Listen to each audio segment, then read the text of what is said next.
NJ.com and the Star Ledger welcome to the Rutgers Rant, your one-stop podcast for the Scarlet Knights, with your hosts Steve Politi and Rutgers insiders Brian Fonseca and Pat Lenny. Let's start chopping. Hello, everybody. Welcome back to the Rant. Politi here, Lanny, Fonseca. A lot to talk about today. Going to start, of course, with the Garden State Hardwood Classic. One of us on this podcast believed the game lived up to its name. The other two were actually there. Pat, I just got to say this because it was great. We're walking out of this thing, and like most of us who watched this game were like, "Holy crap! I can't believe they survived this. The first 39 minutes and 54 seconds of just of." Not what you want to see from the Scarlet Knights. 6 seconds, great. We're over. Then I get this text from Lanny, simply classic in all caps. Exclamation point. Exclamation point. So go ahead. Tell us why. Tell us why you thought because this 10 years from now, when you're talking about the great year that Dylan Harper has at Rutgers, you're going to be like, remember that time he hit that amazing buzzer beater that beats, that's what makes a classic to me, right? Like something that gets talked about in the future. Like people will remember that moment. Of course, the game was awful. I'm not saying it was like terrific basketball. It was horrible. But that moment instantly elevated it to a level that's going to be part of the pantheon of the rivalry for years. So that's why I thought it was a classic. Not because it was like fantastic basketball, right? You guys broke that down really well. That's a fair explanation. You've been flying. You've been flying in 30,000 feet. You're like one of the drones. You've been the guy who's been able to see this from the distance for a while now. Yeah, that's fair, Brian. Right? You give him that. I think it's a totally fair explanation, and I think he's right. 10 years from now, it will be viewed as that. And I think you could view at a macro level, like. We compare this a lot to the Ron Harper shot against Purdue. I think some of that probably is a bit overplayed, but the reality is even Ron Harper, before he hits that game-winning shot at half court, hits a huge two-pointer that would have probably won them the game if they got a stop at the end, and he had a huge second half. Much like Dylan, huge two-pointer, huge second half, practically carried Rutgers to the win. I guess at a micro level, we're looking at it now 2 days after the game and how it appears with the rest of the season. The fact Rutgers needed a game-winning three-pointer at the last second against the worst Seton Hall team in the Ken Pom era. Right now, they are on pace to be the worst Seton Hall team this century.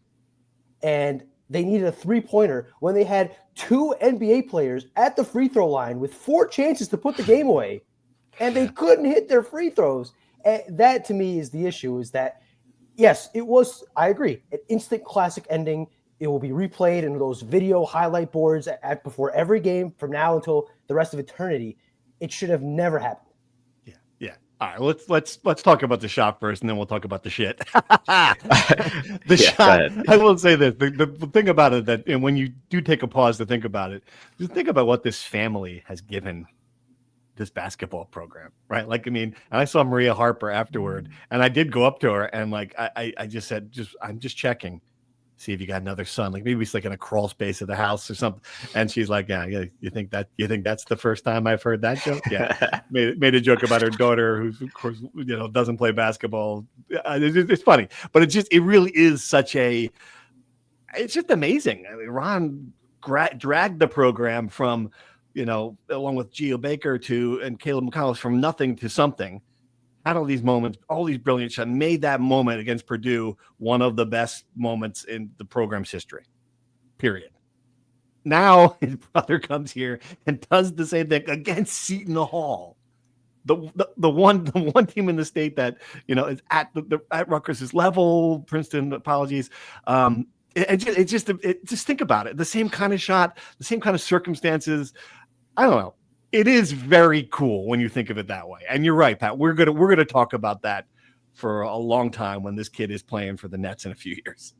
No doubt. Yeah. And the great part about it too is if you trace this back, the Harper legacy to them growing up with basketball, right?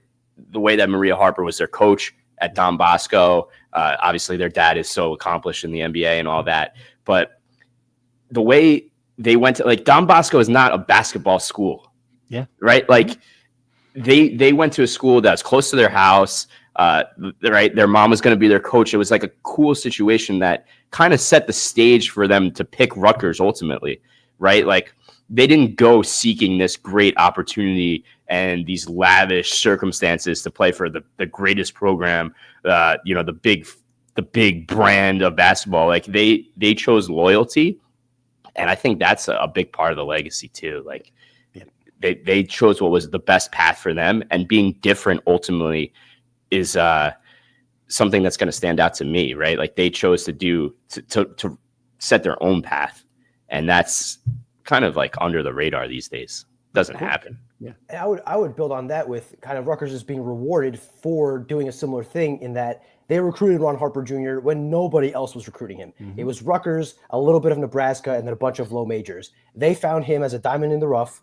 Well, I mean, he was the son of a 5-time NBA champion, but somehow no one was going after the kid. Rutgers took a chance on him. He obviously paid back tenfold with what he did in his career, but then he paid back in what they did with Ron Jr., convinced Maria that this is the place she wanted to send her son. Maria Harper had a major influence, obviously, in her son's recruitment, and I think that Steve Peichel and Brandon Knight and that staff won her over significantly with how they treated her older son, and now that her younger son is, again, one of the best prospects to come out of New Jersey in a decade, this really paid dividends. And I joked in my player grades that the greatest coaching move Steve Peichel made to win that game Saturday was convincing Dylan Harper and Ace Bailey to sign their NILs 12 months before that. And I think to kind of exaggerate that point a bit, the greatest move he ever made to win that game Saturday was getting Ron Harper Jr. to join his program 7 years ago. And ultimately, it won him a game against Purdue, it won him an NCAA tournament game against Clemson, and it won him this huge game against Seton Hall. Yeah. And and the other part of it, and just like Ron, they also have this personality that makes it that, you can see a lot of Ron in Dylan. Like he's still young. He's still kind of a kid the way he talks sometimes, but he's just got this like outsized personality. They soak up these moments. Like after he hits the shot, it's just like, I mean, it was never a doubt when he set back. It's funny, talking to Jordan Durkek about it. Like Durkek says he passes the ball too close to the baseline. He's like, gotta hurry. And then Dylan's like, hey, I got this. Just dribbles up calmly, 28-footer or whatever it was. I mean, and then just the reaction. He's just got this huge personality. No moment seems too big for him. I, again, don't know where it's going to take us, but he just fits. He is just a star. Like that's the only way I can describe it. Just plays like a star, carries himself like one, is a star. Yeah. Absolutely. And when I was watching on TV, as you know, I was not there, but I was like, how did he get so open on that shot? And then I had to watch the replay to realize that he just crossed up the defender, put him on ice skates to get such an open look. And I was like, wow, that was maybe more incredible than hitting the shot itself, was like getting that open for the look. I think it shows how talented he is, because I think they were terrified of him driving to the rim. Maybe they gets a shot up, maybe they foul him. So they're stuck between, should I guard him at the perimeter? Should I drop back? I think they ultimately drop back. And he was great from three. I think he was 4 of 7 against Seton Hall. So again, another credit, like this team was not unable to score in any way. They just could not get anything going. He just takes the ball in the second half and says, whatever, I'll hit threes. I'll go to the rim. I'll do whatever it takes. And when the moment they needed him the most at the end, everyone in that entire arena knew Dylan Harper was going to take the shot. Shaheen Holloway, Garway Duel, everyone knew he was taking the shot. And he still made it. And to your point about sounding like Ron, if you go to his post-game press conference and just close your eyes and listen to him talk, you swear to God you're listening to Ron Jr. It's the voice, the cadence, the jokes, the quick wit. Like when you ask him about how his shot Saturday compared to Ron Jr.'s shot against Purdue, I know he was already asked by Fox in the post-game interview, so he already had an idea of what to say. But just a really smart, quick answer, thoughtful, very impressive off the court, on the court. Just and Rutgers again is very, very lucky to have him in more ways than one. Yeah. And we should say here, they wouldn't be in a position to even have a chance to win the game at the end if it weren't for Ace Bailey in the first half, who in a lot of ways was even more ridiculous with some of the shots he's hitting. This is the Ace Bailey experience for me. It's like, oh no, Ace, that's terrific. I mean, terrific. That's like every shot he takes, you're like, oh. Yeah, it is. At this point, we should know better, but it's just your instincts tell you every time he pulls up for one of those 18-footers off balance, baseline, like in traffic. But man, and then the ones he misses, he'll just rebound, put it back up. Without him in the first half, there would be no. I mean, Rutgers was a turnover machine. It just looked as bad as they have offensively this season in that half, if not for, again, one player's brilliant ability to score. Yes. Watching Ace Bailey next to me must be a miserable experience, so I do apologize to you, Steve, because every time he gets the ball, I'm screaming, pass the ball, pass the ball.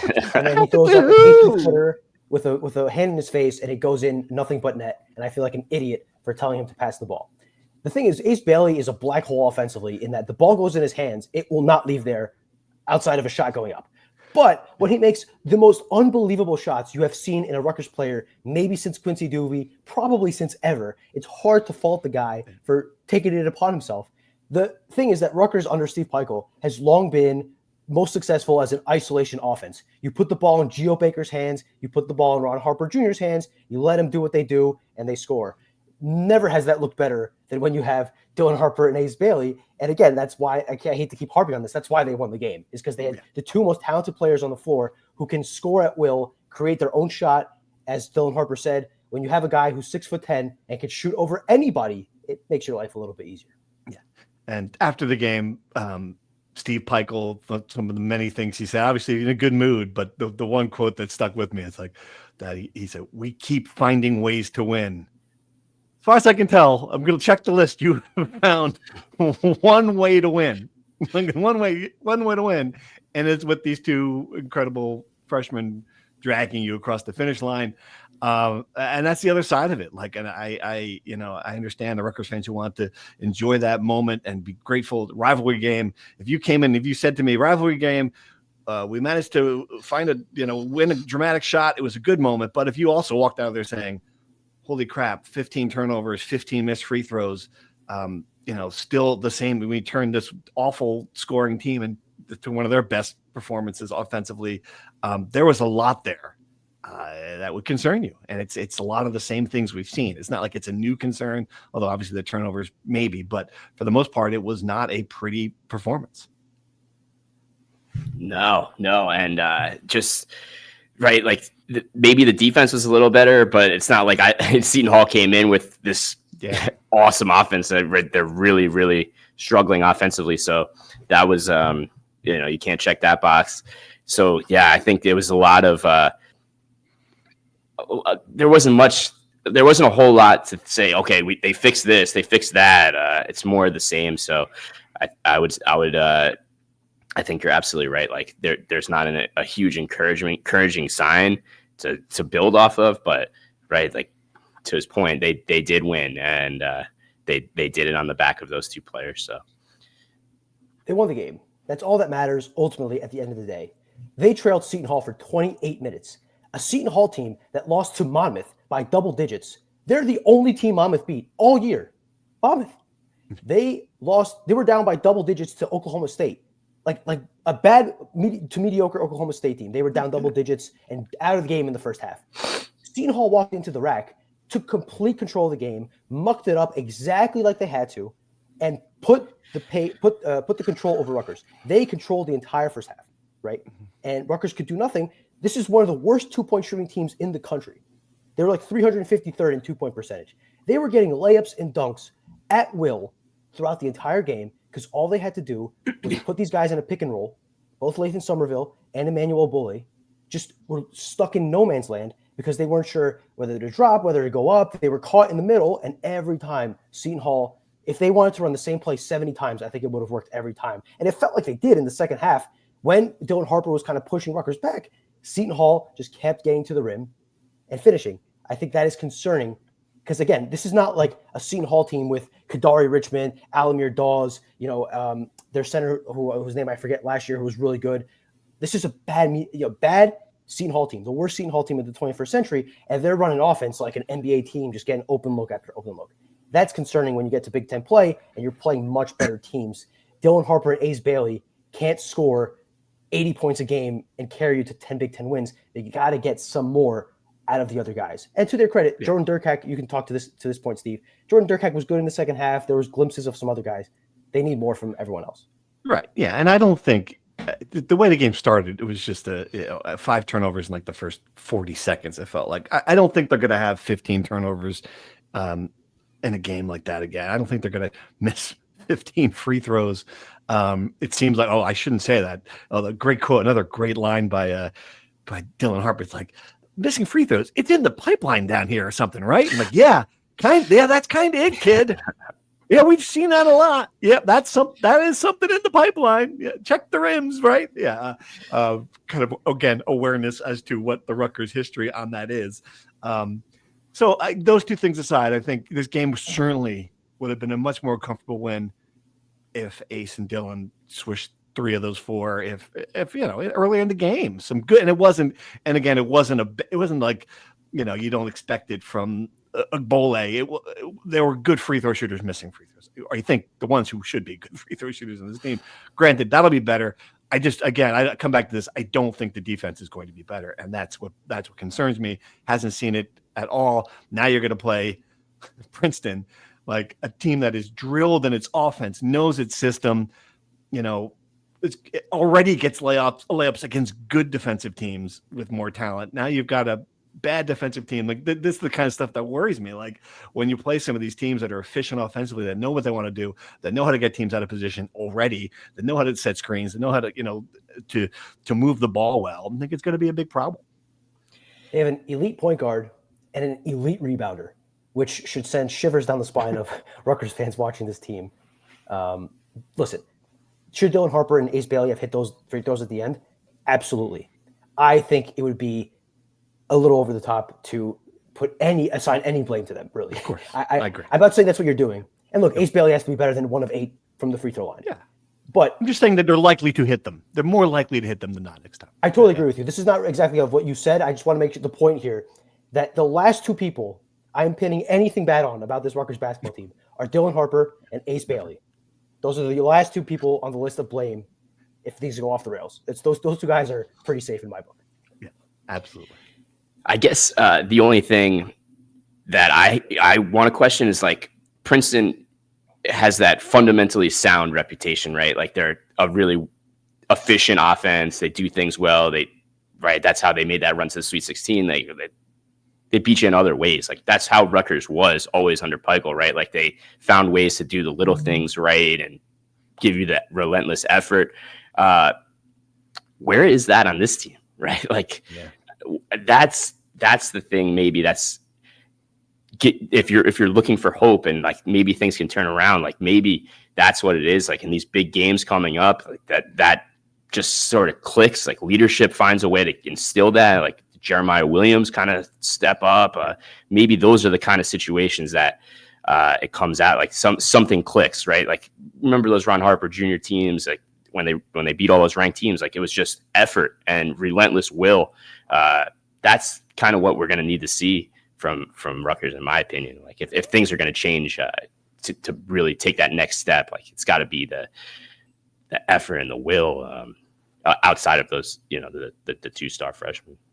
To that end, when Rutgers did make that run in February, it's because Paul Mulcahy played out of his absolute mind for a month, right? Rutgers is going to need to find somebody on this roster to play above and beyond. Is it Jordan Durkak? Is it Jeremiah Williams? It's got to be somebody. To your point about like the aggressiveness, like part of that is because they don't have these 4-year guys that Steve Peichel has harped on a lot. Geo Baker, no Caleb McConnell. Your only real hope there, I think, is Jeremiah Williams kind of channeling that. He's been up and down, really. He had 7 rebounds, but he really struggled offensively. He threw a pass off the side of the backboard to kind of tell the tale of the story of his game. They need him to kind of be that solidifying force, and they need somebody else to be the Paul Mulcahy who, out of nowhere, just goes off. Yeah, that's a great point. That's a great point. Brian, do you think this is fun? The next 2 games, obviously notwithstanding, but do you think it's the point now where we're going to see Steve Peichel take what was just kind of a throwing guys out there to bringing down the rotation to 7 guys, to 6 guys, to playing the same guys? Because I think it at least for me, I know I could rank the guys now in order of which who I trust, right? And it's like Durkak. It's crazy to think that he'd be the 3rd most important player in this team, but the way Jeremiah Williams is playing, I might put him there right now. Gets the ball to the basket, gets to the free throw line, distributes, plays defense. He does a couple of things well. Then Jeremiah Williams. Then, Somerville, I get it. We're stretching here, but like he's next on the list. Like, and you saw like that big rebound late in that game when he grabbed the ball and like just looked like I got to have this ball. Like there's a little bit there. He's good offensively. And then I'm starting to like wonder like where, where the next level is, because they have a couple guys there who when they're on the court, I don't trust them to play defense. They're not getting shots. They're not contributing in a way like PJ Hayes. If he's not going to shoot 4 or 5 3-pointers like he did against Penn State, what's the point? Zach Martini seems like I just feel bad saying it, but just just nothing right now. He just hasn't contributed. So I just wonder if that's going to happen with this rotation. I totally agree. To your point on Somerville, I think he has the best chance of really taking the next step in Big Ten play. The flashes are there, man. That rebound was tremendous. Huge point of the game, too. He hits the free throws, like clutch free throws in the second half. He gets a big block defensively. He has the offensive skill that you want in a center, that we have begged to see in a center under Steve Pikiell. It's just he has to figure out how to play defense in college, which takes time.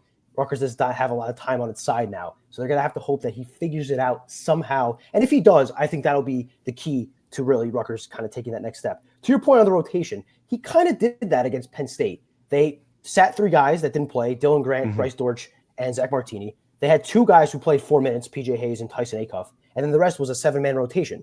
They played the 2 centers, Obole and Somerville, and the 7th guy was Durkak off the bench because JaMychal Davis started. So those are the 7 guys that it seems like if the rotation is going to tighten, and then you get 1 or 2, the 8th or 9th guys, PJ Hayes or Tyson Acuff, depending on the matchup. I agree with you with what you wrote on your column, that a lot of the pieces on this team is like PJ Hayes. I would trust him to hit an open shot. I don't trust him to guard a guy one-on-one because, as we saw against, Dylan Deowusu, he gets, blown by. Zach Martini, if he gets an open shot, I trust him. He had such a hard time defensively against Seton Hall. I counted, he gave up 9 points or 8 points in the span of 3 possessions. They're missing guys who play 2 ways, and that's the issue, trying to figure it out. You can disguise one guy defensively. If you have one bad defender, you could figure it out. You have multiple bad defenders on the court. It's kind of a challenge here for Steve Pikiell and the staff. Right. All right. Good stuff. Anything else you want to talk hoops? We can dive into some questions from the Discord. The only thing I want to say is that these next 2 games, as must win as the Seton Hall game was, these next 2 games are similarly must win. The Princeton game won't kill your resume, but it's again, it's a Q2 game. It's a not going to stay there, is it? You think he'll stay at Q2? I mean, assuming they don't crash in Ivy League play. Right. Okay. So it's a win that would add to your resume and an easier quad 2 win than the Big Ten, right? And then Columbia, a little bit of a trap game. They're one of the best low major teams in the country this year. You got to beat them. That is another cratering loss if you take one. So these 2 are the 2 biggest games left on the schedule, essentially. And then you start Big Ten play in Indiana, which would give you a big chance to kind of start things up well. We'll see. Indeed. We'll see. All right. Got some good questions from Discord and from Twitter. The Discord. Whose idea was that? What idea was that? Things got a little frisky in the Discord on Sunday. I apologize to anybody who was part of our frisky Discord, but send us an invitation if you want to join the Discord discussion. I was thinking about this. This is what corrects me. Like when I started my career, the thing that drove me craziest were emails from people who said, Politi, why are you so negative all the time? You're so negative. Always so negative. Hate Rutgers. Like, dude, the team's 2-10 and just lost to Maryland by 38 points. What do you want from me?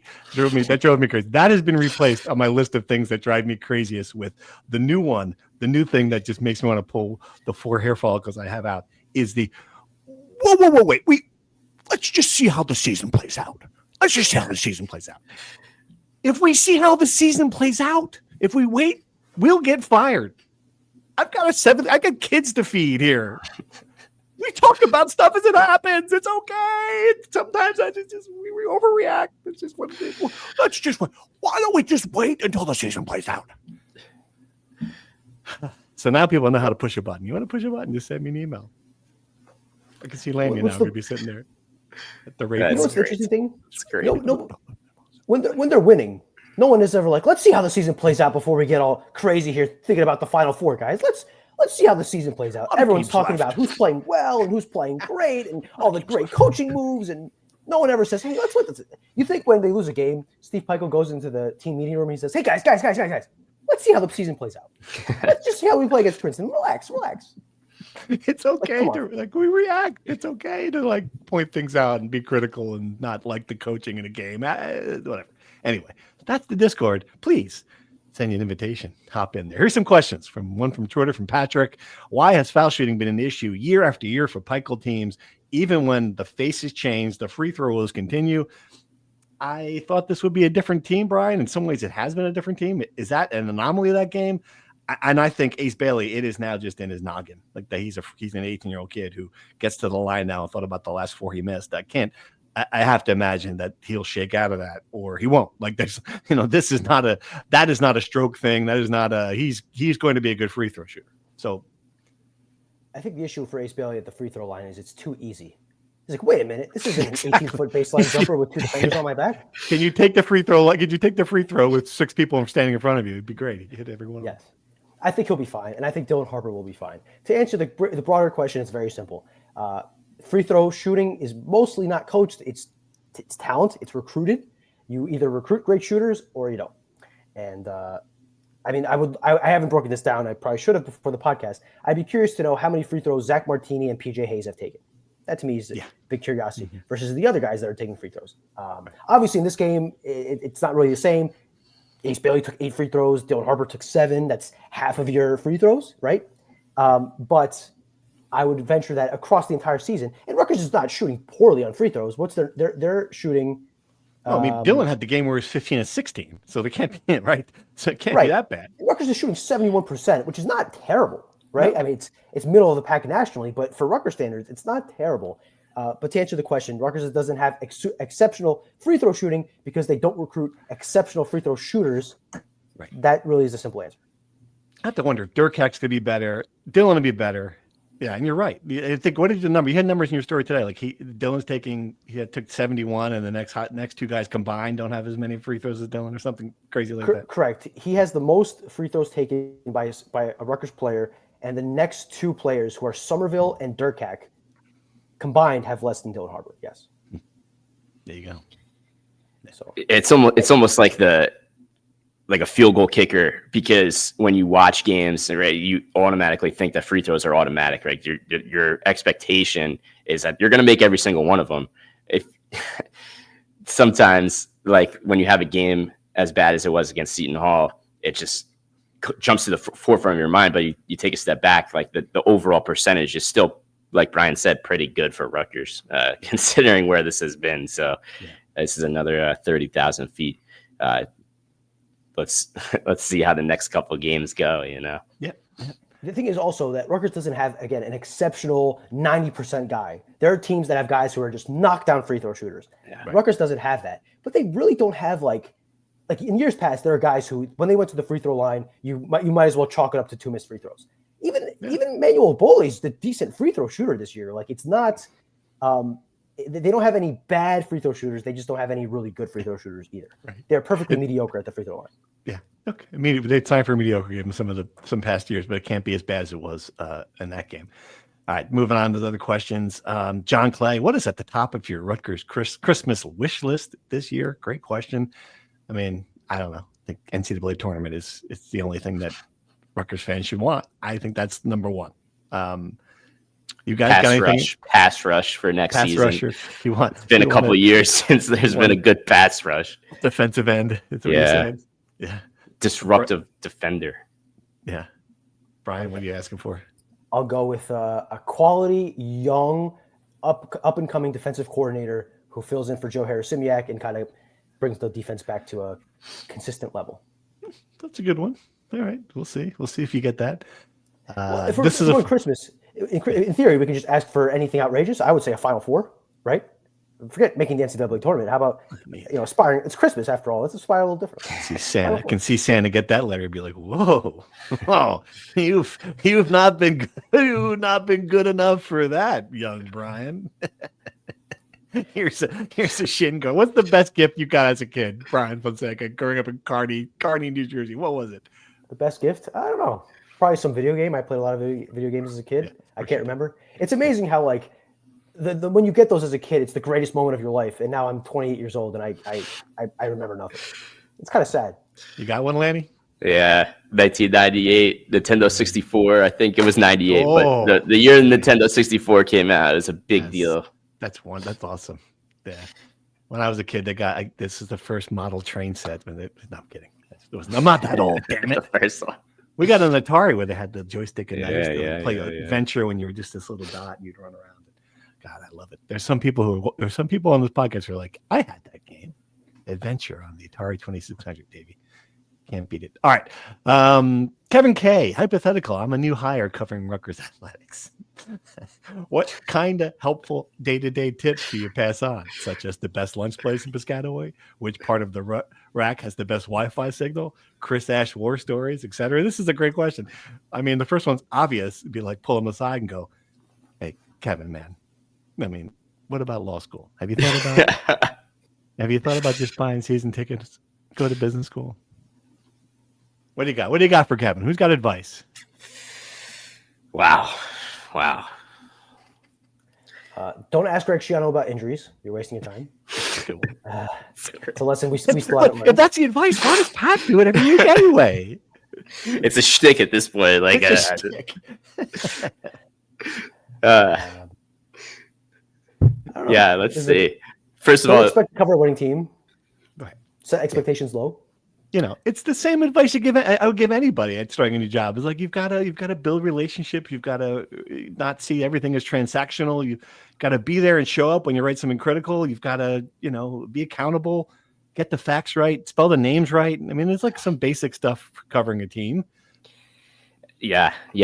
I think as for lunch, there's always a Chaffee's every now and then and presented to you. So I think that's something to look forward to on Mondays.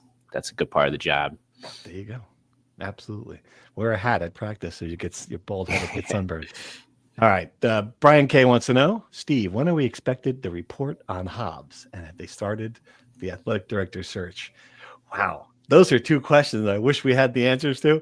I will say, Brian, I think maybe the gymnastics thing is winding down, or it should be winding down. The contract was only for a certain amount of money, and they think they spent it all at this point.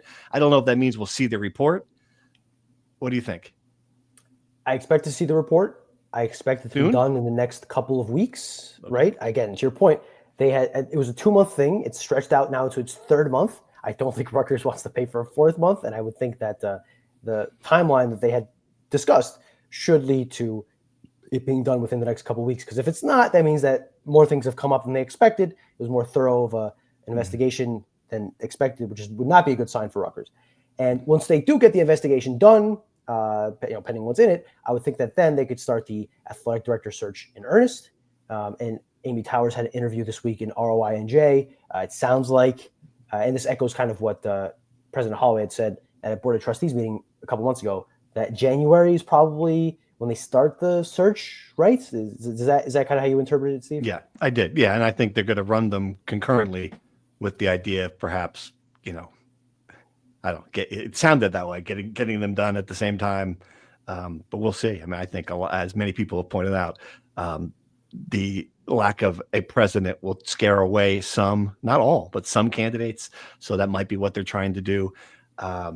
We'll see. I think they do like Ryan Passari. I don't know if a lot of this is, just a way of making sure he gets his feet into the job so they can, have him as a real candidate for it. I think that might be what we're seeing a little bit as well. But by all accounts, they're still planning to run a search. I have not heard anything other than that. So I'd love to know what Ryan Passari thinks of all this. But how would we possibly know that? Oh, maybe one day he'll speak. Right. By talking to him. That would be great. All right, that's another another pod question was about the AD search. This was a fun one from Foxy B. Looking back at the football season, what was the decimation of the tight end room a blessing in disguise? It forced the team into 4 receiver sets and seemed to open things up. Do you think this will be an ideological shift moving forward for Shano and company? I don't know. Pat?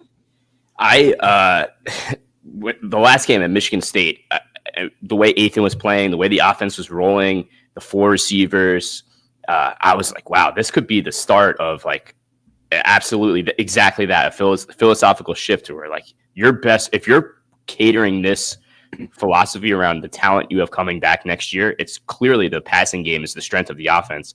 It should be built around being able to throw the ball.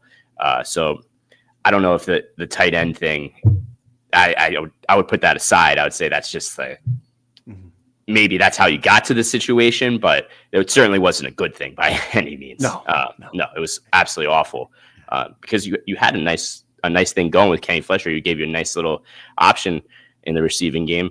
But I do think that next year, the strength of this offense, especially when you lose Kyle Monungai, is going to be on the back of Ethan Kaliakmanis.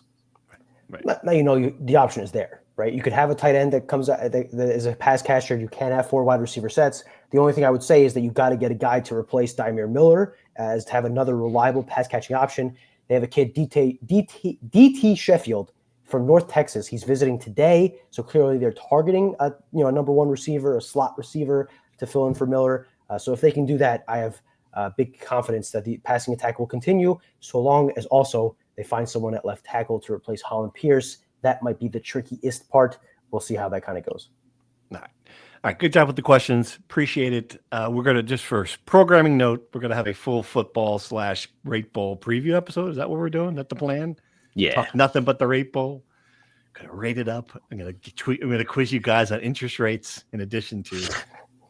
Is that what a guarantee rate is? It must be. In addition to Kansas State trivia. Can't wait to see what bullshit I pick up about them. All right. Anything else? Transfer portal update. Good news? Slow? Just really quick. I'll run it by really quick. They've lost 3 scholarship guys to the portal. Nobody of surprise. Wesley Bailey, as we talked about last podcast, he has committed to Louisville, so he followed the Rene Kanga footsteps, left Rutgers, using his last year of eligibility, getting a nice payday in Kentucky. Good for him. Chris Long entered the portal, reserve wide receiver, battled injuries throughout his career, didn't really play much in the last 4 games of the season, so I think it's good for both sides to move on. Maybe he finds a place in a G5 school and kind of has an Eddie Lewis where didn't have a great career at Rutgers, but has a great career, at a lower level. Then Thomas Omankwa was playing at safety. His heart was on offense, went to Delaware, is going to play wide receiver down there. Coming in, Rutgers has gotten 2 big body defensive tackles, 2 guys who are over 300 pounds, very clearly trying to get some run stuffers, guys who can clog the middle of the defensive line to go against the run games and the big offensive lines in the Big Ten. That was clearly an emphasis for Rutgers. They added a running back, CJ Campbell, whose name I botched in the last episode, but now we know because he committed to Rutgers. We talked about this at the start of the transfer portal process. We thought they probably needed a running back to replace Kyle Monungai's production because they didn't have a proven bona fide guy. The only guy closest to that was Sam Brown, who obviously is going to be coming off of injury. I'm curious if you guys have seen kind of CJ Campbell's numbers, watched any film. What do you guys think about him coming in and kind of filling in for Monungai? Yeah, well, I noticed that he has those nice receiving numbers and production in the passing game. And I think that just goes right back to our last point, too, to have that versatility in a running back. Not only are you going to have him, but Ja'Shawn Benjamin is a great pass catcher. You're going to have some versatility there for an offense that may be able to throw the ball a little bit next year. I was a little surprised, Brian. You said somewhere you thought you would be surprised if he wasn't the starter. Yes, I would be surprised. I certainly looks like he's got a resume. Just knowing that they're really happy about the young players in that room, I was a little surprised. I mean, I guess that if you're crossing off Sam Brown, assuming that the injury was serious enough that he will not be ready or at 100% for the first game, that changes a little bit. But still, I mean, we're going to see these guys showcased, I think, in the bowl game. They're high on them. So he's going to come in and just leapfrog those 2 right away. He's a senior proven producer at, albeit the G5 level. And they're bringing in a transfer, right? I just don't think they would bring in a transfer at this position if they thought it was a guy to be part of the rotation. I would say that if he's not starting, it would be a disappointment. And that would mean that they overvaluated him. So I would think that he'd be, if it was me, I would pencil him in as a starter. And listen, if a guy like Antoine Raymond or Ed Guerriere or Ja'Shawn Benjamin takes over, or Samuel Brown comes back and they win the starting spot, that's good for Rutgers. That means that those guys have taken a step forward. I would say that no matter what, the running back position is in good hands. Good shape. Yeah. It's almost like an insurance policy, getting a veteran presence in the room, right? You have some great options. right? Sam Brown's the veteran leader, right? But you don't know what you're going to get with him. Just think about what Raymond and Jayshon Benjamin did against Minnesota when Monungai was out that one game. Like they played really well against a good defense, right? So like you know what you have there. Anything else is a bonus. So right.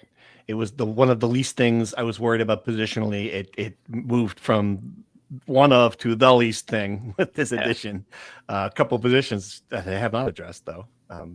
Defensive end, wide receiver. Yeah. Offensive line. Yeah. There's 5 positions now that Pat mentioned that I think are really important that Rutgers needs to fill in. A defensive end or 2, ideally a disruptive one, as Pat said. A wide receiver to replace Dymere Miller, number 1 guy. Quarterback, probably need 1 or 2. Safety, they're losing a lot of guys back there. And left tackle. I'm curious what you guys think, like, if they have to nail one of them, like get one bona fide stud at any of those positions, which one do you think would be the most important? Man, I know the obvious one is defensive end, but it might be cornerback for me. Yeah, same. I was going to say cornerback too. Yeah.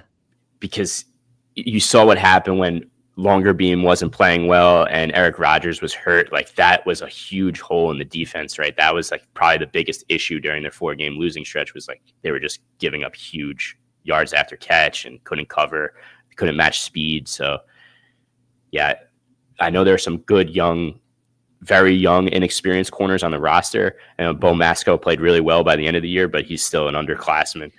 You got DK Gilly and Kevin Levy, the guys that are expected to be pretty good, but right, like they're not experienced. So I would think that getting an experienced cornerback would be a priority. And left tackle, of course, is like one of the most important positions in the game, but you feel pretty good about like, you have at least the foundation of a solid line, right? Maybe getting the key spot is the biggest. Who's going to make that big jump to left tackle is a big deal. Right. Yep. I would say defensive end. I mean, in this scenario where you can get a stud, I think that to me would be. I don't think it's realistic, frankly, for them to get a stud defensive end. But I think if they are able to upgrade that position and create some, as Pat said, chaos, some disruptiveness out of there, that would make life so much easier for those young cornerbacks, for the brand new, secondary you're going to get at safety, and for the young linebackers that also struggled during that 4-game stretch. You're losing Tyreen Powell. Motere, assuming he comes back, will be off an ACL, and Daryl Jabomi will still be in his second year as a starter. So the more disruption you can get at the first level, the easier it makes it for everybody. Mm-hmm. All right. Last thing we want to talk about women's basketball. And I don't know if you've seen the clip of this, people listening, but go find it. Go on Twitter. Go find something. McMiller's move against Wagner. I get it's Wagner, whatever. Don't worry about that. Just and old school people remember the old Allen Iverson commercial where he does the move, like he does this new. It's that move. It's crazy. Where I can't even describe it, bro. I mean, like it's just like it's just incredible to do it in the flow of a basketball game still, and then still dribbles into a double team and makes the shot over the double team. I mean, she's having a season that it's going to fly under the radar if the team's not good, but it is just incredible what she's doing. Yeah. I hadn't seen the shot till this morning, and I was already impressed with her stat line against Wagner. 24 points on 10 of 20 shooting.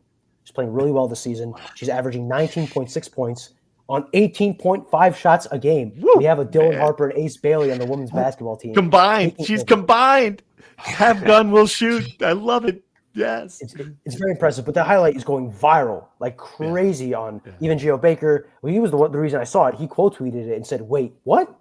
As a shock to see that play. So, I would recommend people to go to check it out because it really is. It would be impressive to watch her do that in a training session between cones. To do it in a live game, I don't care if it's Wagner or if it's Wisconsin. Very impressive. Allen Iverson leaves the ball behind. Yeah, right. Like, just has no regard for the ball, where it's at. Like, but it's under control the whole time. It was unbelievable. It really is. Yeah, it's a. To go off that, this reminded me two couple things. She did it in Jordan Brand sneakers. She is sponsored by Jordan Brand, and in a day, assuming everything goes as expected, Rutgers will soon be sponsored by Nike. Rutgers has a Board of Governors meeting on Tuesday where they are expected to approve a measure that would make Nike the official apparel company of Rutgers Athletics, again, after 7 years of Adidas. Here's the thing. Rutgers would do it through a third-party distributor, BSN Sports. So Rutgers is not necessarily signing with Nike. They're signing with BSN to distribute Nike uniforms to them. What that means as far as access to premier jerseys and how much attention Rutgers will get from Nike will be seen, I guess, with the contracts that we get. But this is a little akin to other schools that have this deal, or Hofstra, Cincinnati, schools of that level. We're not talking exactly the Dukes and that Oregon. level of Nike. Yeah. It's a little different. Obviously, we can talk about this on the next podcast and break it down. Rutgers was in a tough spot as far as leverage. The two biggest stars in the history of the athletic department were already wearing Nike shoes when Rutgers was wearing Adidas because they had their own individual deals with Nike, and they put their requests for proposal out in October, and the deadline to submit 4 jerseys for next season was last week before the Board of Governors meeting. So they had to have an emergency measure put in to approve that before the deal was even approved. The whole thing is a bit of a mess. What you need to know is that for the next 5 years, assuming this gets rubber stamped, Rutgers will be wearing Nike. There is another 5-year option after that. The totality of the deal for 10 years, assuming Rutgers takes the extra 5-year option, or whoever takes the 5-year option. I'm not sure whose side the option is on. Anyway, the point being, if it is 10 years, it is a total of $30 million, which is $3 million a year, which is roughly twice as much as the previous Adidas deal. Not great, really not great, but it is what it is. And the other thing on the Board of Governors agenda, and then I'll let you guys go, Kirk Shiraka is scheduled to get a salary adjustment. Does that mean they up his salary and not the length of his deal? Does that mean they up the deal and the salary? I'm not sure. I have not been able to confirm that. We will find out tomorrow's meeting when it gets approved. But clearly, after losing their defensive coordinator, Rutgers wants to juice up his deal and probably juice up the buyout to make sure they keep Kirk Shiraka around Piscataway for as long as possible. It's not a pay cut. I can tell you that. Who left this bad sneaker contract? Let me call that last athletic director and ask him a couple of questions. I kid. That's a little. He was busy worrying about other things. Okay, other things. More pressing. He had other pressing issues. On that note, ladies and He had to gentlemen, be a little flexible with his priorities. I see. You can read all about it in the report coming out in the next couple of weeks. Okay, let's read that report. On that note, let's sign off. We'll be back later in the week to preview the Rate Bowl. It's going to be, I promise you, the best Rate Bowl preview podcast in America. Thanks for listening. Thank you for listening to the Rutgers Rant. To participate in the conversation and receive live updates about the Scarlet Knights directly to your phone, sign up at nj.com/insider.